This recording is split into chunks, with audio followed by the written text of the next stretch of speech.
Welcome to maths and science nexus. मैं कामिल। आज हम लोग करने जा रहे हैं नया चैप्टर शुरू, exercise chapter 5 introduction to Euclid geometry, math class 9th NCERT का। ठीक है, यूक्लिड जो है ग्रीक मैथमेटिशियन थे और इनको मतलब है कि बहुत बड़े मैथमेटिशियन थे। इनको फादर ऑफ ज्योमेट्री भी कहा जाता है। ठीक है ना। तो ये उन्होंने बहुत सारा एक्सियम और पोस्टुलेट दिया था। पहले एक्सियम और पोस्टुलेट डेफिनेशन और स्टेटमेंट को समझ लेते हैं, उसके बाद फिर हम लोग आगे यूक्लिड पोस्टुलेट्स और एक्सियम को पढ़ेंगे। तो एक्सियम और पोस्टुलेट क्या है? एक्सियम और postulate basic fact which taken to be granted without proof are called axiom या पोस्टुलेट भी कह सकते हैं। ठीक है ना। तो जो ऐसा जो जैसे कोई भी यूनिवर्सल ट्रूथ, जैसे half are equal to are, half of equal are equal, दो चीज का हाफ जो है, दोनों हाफ का किसी का हाफ क्या है, half of equal are equal. यानी मान ले कि कोई वैल्यू, दो वैल्यू है, दो वैल्यू है एक्स और वाई, इक्वल है, तो इसका हाफ भी और इसका हाफ भी, दोनों हाफ क्या होगा, इक्वल होगा। तो ये क्या, ये हम लोग को मालूम है। तो एक्सियम किसको कहते हैं? जो जनरल लाइफ में यूज होता है उसको कहते हैं एक्सियम। और पोस्टुलेट कहते हैं जो ज्योमेट्री के लिए जो एजम्पशंस जो मतलब कि ये दिया गया उसको कहते हैं पोस्टुलेट्स। जो हमारे लाइफ में जैसे ये हाफ इक्वल आर इक्वल, तो ये सभी में पूरे मतलब डे टू डे लाइफ में हमारे सारे इसमें यूज होता है। जैसे whole is greater than each part, मतलब होल है, ये एक सर्किल है और इसका एक पार्ट ले लें हम, तो ये पार्ट जो होगा ये पूरे सर्किल से, होल जो है ये पूरा सर्किल जो है इस पार्ट से बड़ा होगा, किसी भी पार्ट से, इस पार्ट से बड़ा होगा, या पूरा ये वाला जो पार्ट है ये वाले पार्ट से भी बड़ा ही होगा। ठीक है ना, ये हम सबको मालूम है। तो ठीक है ना, एक्सियम कहते हैं जो हमारे ज्योमेट्री के अलावा बाकी और भी मतलब इसमें जो भी यूज, इसको जो भी यूनिवर्सल ट्रूथ है उसको कहते हैं एक्सियम। और पोस्टुलेट जो पार्टिकुलर ज्योमेट्री के लिए इस्तेमाल किया गया, जो ये जैसे लाइन, ए लाइन कॉन्टेंट इनफाइनाइटली में एक लाइन है, अब इसके अंदर बहुत सारा इनफाइनाइट नंबर ऑफ पॉइंट्स हो सकता है। ठीक है ना, तो ये ज्योमेट्री के लिए पोस्टुलेट हो जाएगा। ठीक है ना, इस तरह से एक्सियम और पोस्टुलेट क्या है, basic fact which are taken to be granted without proof, उसका कोई प्रूफ नहीं है, आर कॉल्ड एक्सियम। ठीक है ना। अब जो हमारा एक्सियम हो गया जो डे टू डे लाइफ में हो गया, पोस्टुलेट पार्टिकुलर जो ज्योमेट्री के लिए लिया गया जो मतलब एक्सियम होगा उसको हम लोग पोस्टुलेट कहेंगे। तो चलिए उसके बाद हम लोग थोड़ा सा डेफिनेशन और स्टेटमेंट और इसको भी समझ लेते हैं, थ्योरम्स को भी। ठीक है,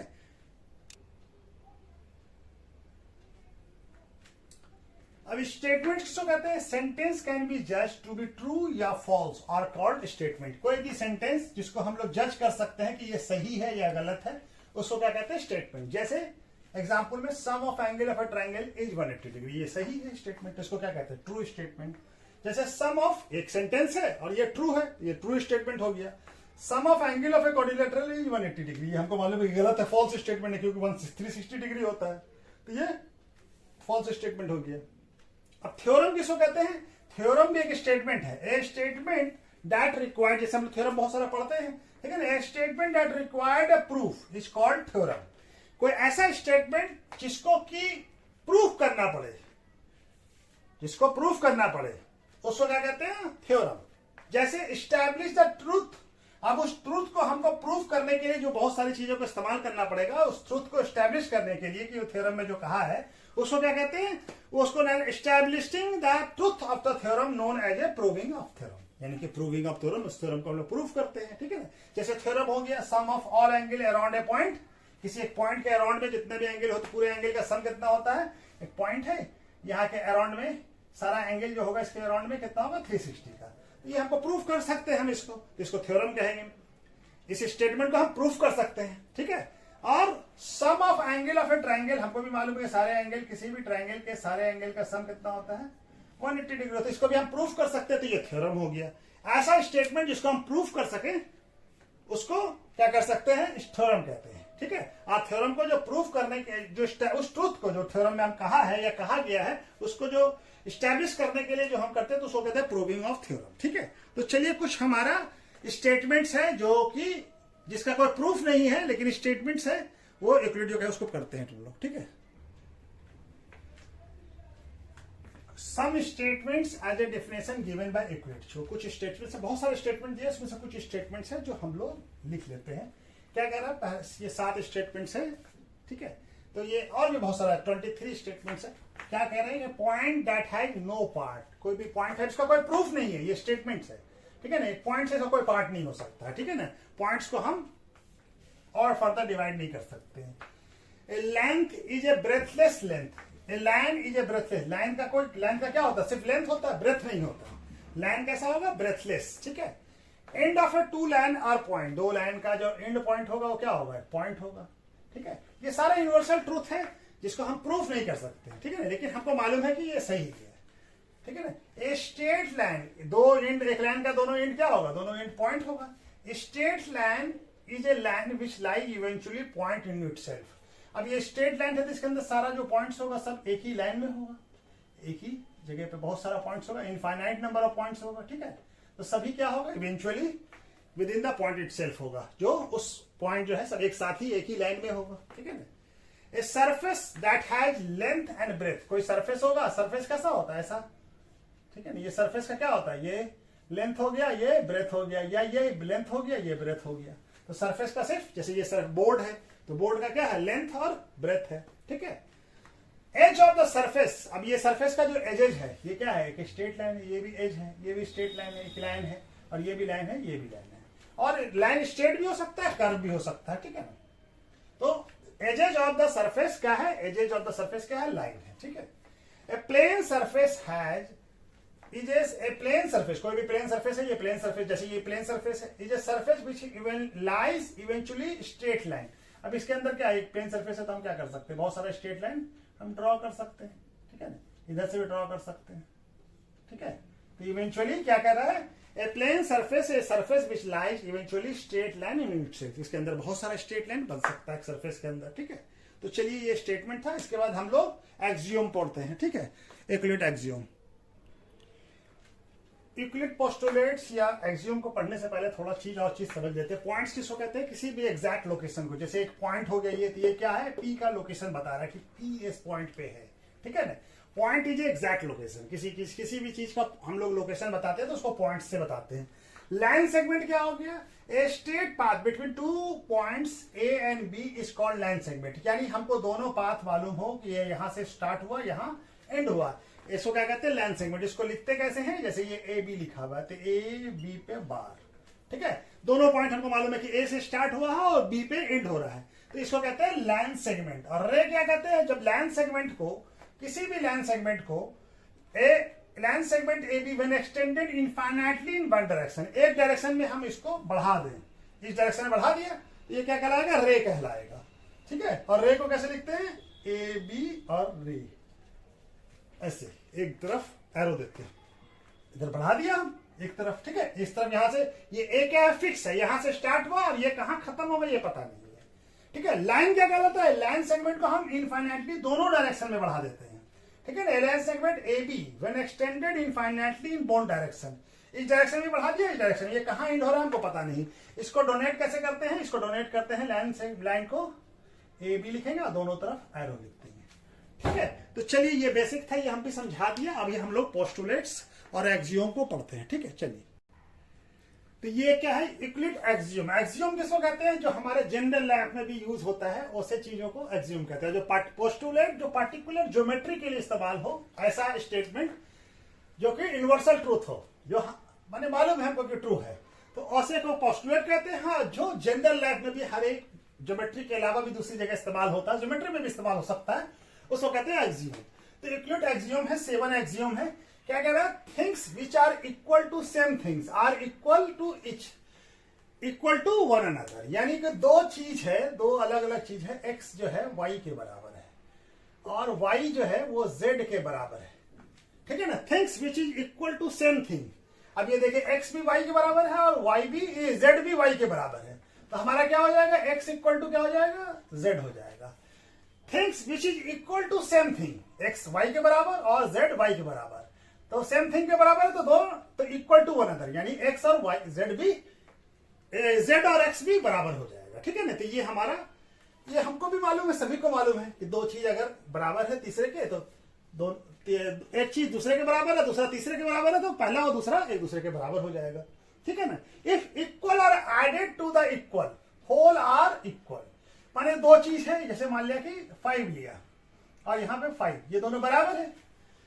अब 5 में हम इक्वल चीज ऐड करें, मान लिया 5 में 2 ऐड करते हैं, इधर भी 2 ऐड किया तो दोनों तरफ क्या आएगा 7, और ये भी क्या आएगा 7, और यहाँ भी 7, ये भी तो बराबर होगा। ठीक है, if equal are added to equals, equal add किया, इक्वल था दोनों, और दोनों में इक्वल चीज ऐड किया तो क्या आ गया, ये दोनों भी जो रिजल्ट आया वो भी इक्वल आया, होल जो आया इक्वल आया। If equal are subtracted from equal, अगर इक्वल से इक्वल को सब्सट्रैक्ट करते हैं, मान लिया यहाँ पे ले लेते हैं 5 और यहाँ भी 5 ही ले लेते हैं। ठीक है, अब इससे हम इक्वल चीज सब्सट्रैक्ट करते हैं, मान लिया चलिए 1 सब्सट्रैक्ट करते हैं, इधर से भी 1 सब्सट्रैक्ट करते, क्या आएगा यहाँ पे 4, यहाँ पे भी 4, तो दोनों बराबर होगा।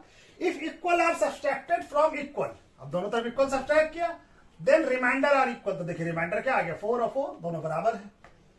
Things which are coincide each other are equal, चौथा क्या है, things which are coincide each other are equal, जैसे दो चीज है, ये लाइन है, ठीक है, ये लाइन सेगमेंट है कोई ए और बी, और दूसरा लाइन सेगमेंट जो है ये डी सी और डी बी इसके बराबर है, दोनों एक दूसरे से कॉन्साइड कर जाता है। ठीक है, एक दूसरे पे चिपक जाता है, छिप जाता है, तो क्या होगा, यानी ए बी इक्वल टू क्या होगा सी डी होगा। ठीक है, तभी तो छिप पाएगा, अगर ये बड़ा होता या छोटा होता तो इससे थोड़ा सा ये रह जाता। ठीक है, तभी छिप पाएगा जब ये दोनों बराबर होगा। ठीक है ना, दोनों बराबर होगा तो एक दूसरे से कॉन्साइड कर जाएगा। ठीक है, अच्छा जी, पांचवा क्या करा, whole is greater than part, कोई भी होल, किसी भी चीज का होल जो है, जैसे मान लिया कि हम ये एक सर्कल बनाते हैं, ठीक है, और ये सर्कल का एक पार्ट ले लेते हैं, तो ये पार्ट जो है, होल जो है, पूरा सर्कल जो है इस वाले पार्ट से तो बड़ा होगा, ये वाला पार्ट से पूरा सर्कल जो है हमेशा बड़ा होगा, चाहे ये वाला पार्ट भी ले लीजिए, ये वाले पार्ट से भी पूरा सर्कल तो बड़ा ही होगा। ठीक है ना, थिंग्स, ठीक है, तो बड़ा होगा, तो whole is greater than part, तो होल जो है हमेशा कोई एक पूरा जो पार्ट है वो जो है हमेशा किसी भी पार्ट से बड़ा ही होगा। ठीक है ना, things which are double of same things are equal to one another, things अगर कोई चीज है, कोई things which are double of same thing, कोई चीज जो है वो किसी का डबल है, आर इक्वल, यानी क्या आता है, अगर हमारे पास x है और 2x है, things which are double of same things, यानी इस दोनों को x और y है, x और y, इस दोनों को जोड़ने से क्या आ रहा है 2x आ रहा है, तो क्या हो जाएगा हमारा x और y बराबर हो जाएगा। ठीक है, things which are double for same things are equal to another, दो चीज मिलाने से डबल हो जाता है तो क्या हो जाएगा वो, या 2y हो जा रहा है, तो भी ये दोनों x और y बराबर है। ठीक है, things which are half of same thing, things which are half of same things, तो वो भी क्या होगा हमारा आर इक्वल होगा। ठीक है, वो भी क्या होगा इक्वल होगा, things which are half of same things are equal one another, कोई थिंग है और वो क्या है उसका हाफ है, और z इक्वल टू भी क्या है हाफ y है, तो क्या हो जाएगा x और z क्या हो जाएगा y, x और z दोनों बराबर हो जाएगा। ठीक है,